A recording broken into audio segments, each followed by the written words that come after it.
ગીરમાં ગોવાના બીચ જેવો જલસો પડશે. ગીર સોમનાથના બ્લુ ફ્લેગશિપ સમાન અહેમદપુર માંડવી ખાતે 24 જાન્યુઆરીથી ત્રિદિવસ બીચ ફેસ્ટિવલનું આયોજન. વિગતે વાત કરીએ તો ગીર સોમનાથના પ્રવાસન ક્ષેત્રમાં નવો વળાંક આવી રહ્યો છે. જિલ્લા વહીવટીતંત્ર અને પ્રવાસન વિભાગ દ્વારા અહેમદપુર માંડવી બીચ ખાતે પ્રથમવાર ત્રિદિવસીય બીચ ફેસ્ટિવલનું આયોજન કરવામાં આવ્યું છે. આગામી 24 જાન્યુઆરીથી શરૂ થનાર આ ફેસ્ટિવલમાં પ્રવાસીઓ માટે લાઇવ કોન્સર્ટ, લેઝર શો અને આતશબાજી સહિતના રંગારંગ કાર્યક્રમો યોજાશે. જિલ્લા કલેક્ટર દિગ્વિજયસિંહ જાડેજાના જણાવ્યા અનુસાર સંઘ પ્રદેશ દીવના ઘોઘલાને અડીને આવેલા આ બીચને પ્રવાસન સ્થળ તરીકે વિકસાવવાનો આ એક મહત્વપૂર્ણ પ્રયાસ છે. ફેસ્ટિવલમાં સ્થાનિક ખારવા સમાજની સંસ્કૃતિને ઉજાગર કરવા માટે બોટમાં સાંસ્કૃતિક ટેબ્લોની પરેડનું આયોજન કરવામાં આવ્યું છે. આ ઉપરાંત પ્રવાસીઓ માટે ફૂડ ઝોન પણ ઊભો કરવામાં આવશે.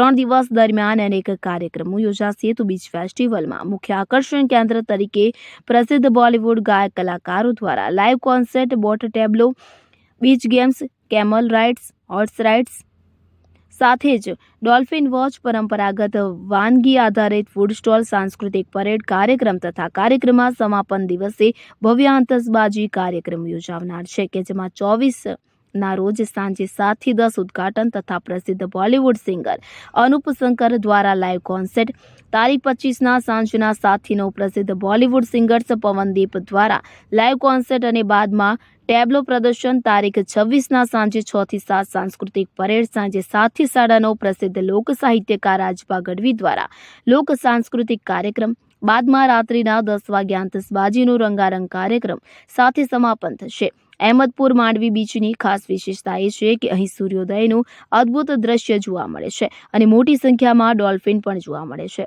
ભવિષ્યમાં અહીં વોટર સ્પોર્ટ્સની સુવિધાઓ પણ વિકસાવવાની યોજના છે.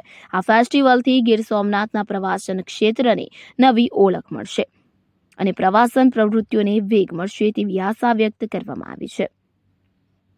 રજક નાયા, ગીરગઢડા.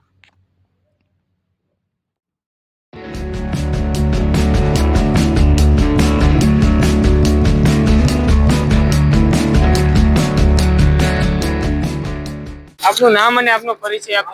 ધર્મેન્દ્રગીરી બાલુગીરી ગોસ્વામી. હું અહીંયા એડવેન્ચર વોટર સ્પોર્ટ્સ તેમજ સમુદ્ર સેવા ટ્રસ્ટના સંચાલક છું. અત્યારે અમારા કલેક્ટર સાહેબ, ગીર સોમનાથ જિલ્લાના કલેક્ટર સાહેબ દ્વારા અહેમદપુર માંડવી બીચને ડેવલપ કરવા માટે થઈ 3 દિવસનો ભવ્ય કાર્યક્રમ રાખવામાં આવેલો છે, જેમાં રંગારંગ કાર્યક્રમનું આયોજન કરવામાં આવેલું છે. અહીંયા દીવ નજીક હોવાથી લોકો ગુજરાતના દરિયા કિનારાને ભૂલી ગયેલા છે, જ્યારે આપણી પાસે 7 કિલોમીટરનો લાંબો દરિયા કિનારો છે. તેમજ અહીં ડોલ્ફિન સફારી, પછી lion safari, water sports activity અને આજુબાજુમાં ઘણા જોવાલાયક સ્થળો છે.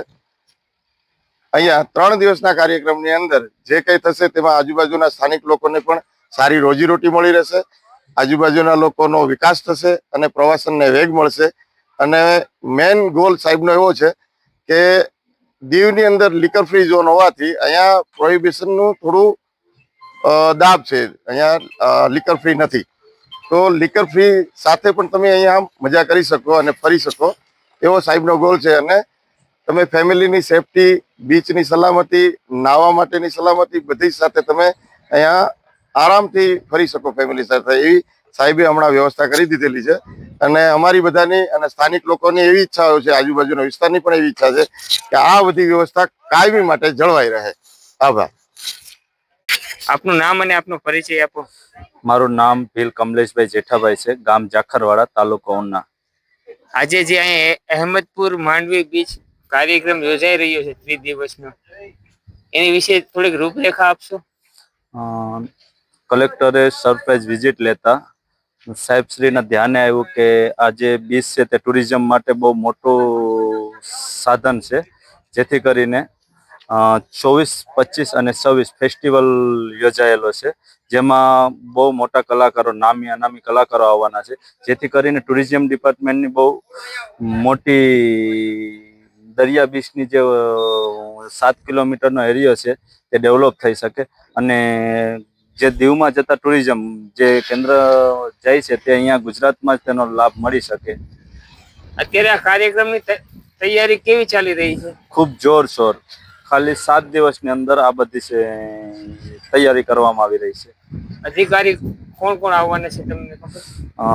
મને ધ્યાન છે ત્યાં સુધી મેન કલેક્ટર સાહેબશ્રીના અધ્યક્ષ સ્થાનેથી થઈ રહ્યું છે, જે બહુ વધારે માહિતી નથી. કોઈ મિનિસ્ટર આવવાના છે?